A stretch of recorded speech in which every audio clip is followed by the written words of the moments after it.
આજે આપણે આવી ગયા છે એક પશુપાલનની મુલાકાત કરવા માટે, અને પશુપાલનની જે મુલાકાત કરવા માટે એટલા માટે આવેલા છે કે અમને જે જેપીઆઈ ગ્લોબલ કંપનીનો જે ફીડમેક્સ પાવડર આવે એ વાપર્યા પછી અમને જે રિઝલ્ટ મળ્યું છે, તો આપણે એમની મુલાકાત કરીશું અને એમને પૂછીશું કે જે એમની પશુ છે એમને શું પ્રોબ્લેમ હતો અને આ પાવડર કરવાથી શું ફાયદો થયો છે. તો શું નામ તમારું? ફરહાદ ઇસ્માઇલ. ફરહાદભાઈ ઇસ્માઇલ. ઓકે, તો આ ગામ કયું? ભરકોદરા. ભરકોદરા ગામ લાગે. અને તમારી જે પશુને શું પ્રોબ્લેમ હતો? આંચળ બને તો હા. આ પાવડર ખાવાથી આંચળ ચાલુ થઈ ગયું. ઓકે, અને બીજું કંઈ? દૂધમાં વધારો છે. દૂધમાં કેટલો વધારો થયો? લીટરમાં વધારો થયો. સવારમાં લીટરમાં.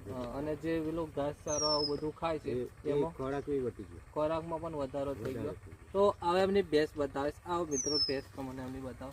આ જોઈ શકો છો એમની ભેંસ એકદમ તંદુરસ્ત છે, બધી રીતે કમ્પ્લીટ દેખાઈ રહી છે. જુઓ મિત્રો. ઓકે, તો તમે આ પાવડર ખવડાવ્યા પછી એમને જે ફાયદો એવો થયો છે કે એમને ભેંસની અંદર ઓચર બંધ થઈ ગયો હતો, પ્લસ દૂધમાં પણ વધારો થયો. દૂધમાં કેટલો વધારો થયો હતો? લીટર સવારમાં લીટર હોય. લીટરમાં સવારમાં અને સાંજનું 1 લીટર. અને ફેટમાં કેવું છે? ફેટમાં બહુ. ફેટમાં પણ સારું છે. એટલે મિત્રો આ પાવડર એમને ખવડાવ્યા પછી એમને સારું રિઝલ્ટ મળ્યું છે.